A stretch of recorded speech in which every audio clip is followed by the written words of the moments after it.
ពាក្យភាសាអង់គ្លេសដែលខ្ញុំនឹងប្រាប់បងប្អូនទាំងអស់នេះគឺនិយាយអំពីប្រភេទមនុស្សចឹងរបៀបដែលយើងប្រើប្រាស់គឺយើងដាក់ I am អីទៅ he is she is អីទៅយើងដាក់ article មួយមកហើយយើងដាក់ពាក្យហ្នឹងឧទាហរណ៍ I am a blank ទៅនឹងមានពាក្យទាំងអស់ហ្នឹងខ្ញុំប្រាប់បងប្អូនហើយពាក្យទី1គឺជាពាក្យ perfectionist perfectionist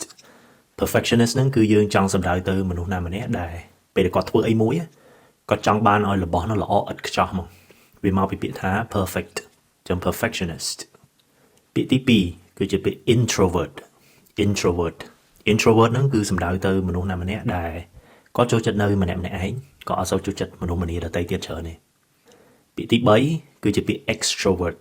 extrovert ហ្នឹងគឺផ្ទុយពី introvert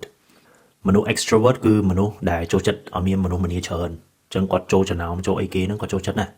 ផ្ទុយពី introvert introvert ចូលចិត្តនៅស្ងាត់ៗម្នាក់ឯង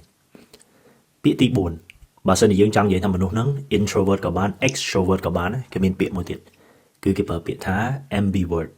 ambivert អញ្ចឹង ambivert បានទាំងពីរណា introvert ក៏បាន extrovert ក៏បានចង់ស្ងាត់ក៏បានចង់នៅមួយគេក៏គាត់ធ្វើបានដែរពាក្យមួយទៀតគឺជាពាក្យ pragmatist pragmatist ហ្នឹងគឺសំដៅទៅមនុស្សណាម្នាក់ដែលគាត់ចូលចិត្តធ្វើអីផ្ដោតទៅលើរឿងណាដែលអាចធ្វើទៅរួចរឿង practical រឿងអាចធ្វើទៅរួចណាឬក៏គាត់ផ្ដោតទៅលើលទ្ធផលជាក់ស្ដែងអត់និយាយរឿងអតីតកាលច្រើនហើយក៏អត់ផ្ដោតទៅរឿងអនាគតអីច្រើនដែរគឺរឿងបច្ចុប្បន្នហ្នឹងរឿងដែលធ្វើទៅរួច pragmatist ពាក្យនេះប្រហែលបងប្អូនធ្លាប់ឃើញគេប្រើនៅលើ Facebook គេហៅថា drama queen drama queen drama queen ហ្នឹងគឺសំដៅទៅមនុស្សណាម្នាក់ដែលចូលចិត្តធ្វើអីចង់បានចំណាប់អារម្មណ៍ច្រើនគេហៅថា drama queen ពាក្យមួយទៀតគឺជាពាក្យ victim player victim player victim player ហ្នឹងគឺគាត់ចូលចិត្តសម្ដែងថាគាត់ជាជនរងគ្រោះ victim player ពាក្យមួយទៀតគឺជាពាក្យ rule bender rule bender rule bender គឺជាមនុស្សប្រភេទមួយដែលបើសិនជាច្បាប់ទម្លាប់ណាមួយនៅកន្លែងណាមួយអញ្ចឹងណាគាត់អាចគេចវេះបានឬក៏អាចដូរបានអញ្ចឹងគាត់ដូរមកគាត់ធ្វើម៉េចដើម្បីឲ្យតែស្រួលខ្លួនគាត់ឬក៏ដើម្បីឲ្យឈ្នះអញ្ចឹងទៅ rule bender ហើយនៃវាពេលខ្លះអាចវិជ្ជមានហើយពេលខ្លះអាចអវិជ្ជមានអញ្ចឹងណាបើសិនជាយើង bend rule ហ្នឹងប៉ុន្តែគោលដៅដើម្បីរឿងល្អអាហ្នឹងរឿងល្អប៉ុន្តែបើយើង bend rule ដើម្បីកេងចំណេញអាហ្នឹងទៅជាអវិជ្ជមានវិញពាក្យមួយទៀតគឺជាពាក្យ pessimist pessimist pessimist គឺមកពីពាក្យថា pessimism ឬក៏ pessimistic ដែលមានន័យថាជាមនុស្សប្រភេទទុតិយនិយម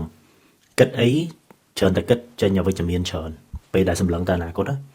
ផ្ទុយពី pessimist គឺ optimist optimist optimist គឺ